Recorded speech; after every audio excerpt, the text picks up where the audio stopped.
அன்புக்குரிய தமிழர்களே, தமிழனம் என்பது கல் தோன்றி மண் தோன்றா காலத்தே முன் தோன்றிய மூத்த குடி தமிழ் குடி.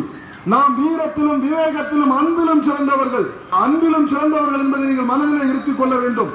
தொன்று நிகழ்ந்தது அனைத்தும் உணர்ந்திடும் சூழ்தலை வாணர்களும் இவள் என்று பிறந்தவள் என்று உணராத இயல்பினலாம் எங்கள் தாய் என்று பாரதி தமிழன்னையை பற்றி வியந்து பேசுகிறான்.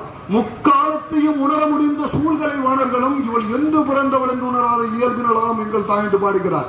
பாரதிதாசன் ஒருபடி மேலே போய் பாடுவான், எங்கள் வாழ்வும் எங்கள் வளமும் மங்காத தமிழ் என்று சங்கே முழங்கு, எங்கள் பகைஞர் எங்கோ மறைந்தார், இங்குள்ள தமிழர் ஒன்றாதல் கண்டு. இங்குள்ள தமிழர்கள் எல்லாம் யாருக்கு முன்னையா ஒன்றாகி இருக்கிறார்கள்? இளைய தலைமை விஜய் முன்னில்லையா? விண்ணோடும் முகிலோடும் முடுக்களோடும் சொல்லும் பொழுது இவற்றோடும் பொங்கு கடல் இவற்றோடும் பிறந்த தமிழோடு பிறந்தோம் நாங்கள். அஞ்சா சிங்கங்களின் கூட்டம் இதுவென்ன சங்கே முழங்கு என்று பாரதி யாரை பற்றியா கனவு கண்டான்?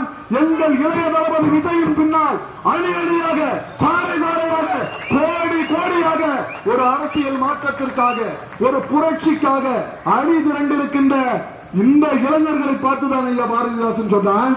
அப்ப நீங்க யாருக்கு ஐயா வாக்களிக்கணும்? இந்த இளைஞர்களுக்கு தானே ஐயா வாக்களிக்கணும். தற்குறி. அன்புக்குரியவர்களே, கடந்த 50 ஆண்டுகளாக மாறி மாறி ஊழல் பெருச்சாலிகளுக்கு வாக்களிப்பவர்கள் தற்குறிகளா? பட்டம் பெற்று குறைந்தபட்சம் இங்க இருக்கிறவங்களை எண்ணி பாருங்க. நீங்க ஒரு எடுத்து பாருங்க, ஒரு கணக்கெடுப்பு எடுத்து பாருங்க. இங்க இருக்கிறவன் எல்லாம் பட்டதாரி, எங்க இருக்கிறவன் எல்லாம் பிளஸ் 2 படிச்சவன்.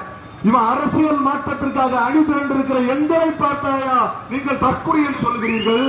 உண்மையிலே தற்குறிகள் யாருண்டா இந்த ஊழல் பெருச்சாலிகளுக்கு திருப்பி திருப்பி திருப்பி திருப்பி திருப்பி வாக்களிக்கிறவன் தாயா தற்குறி.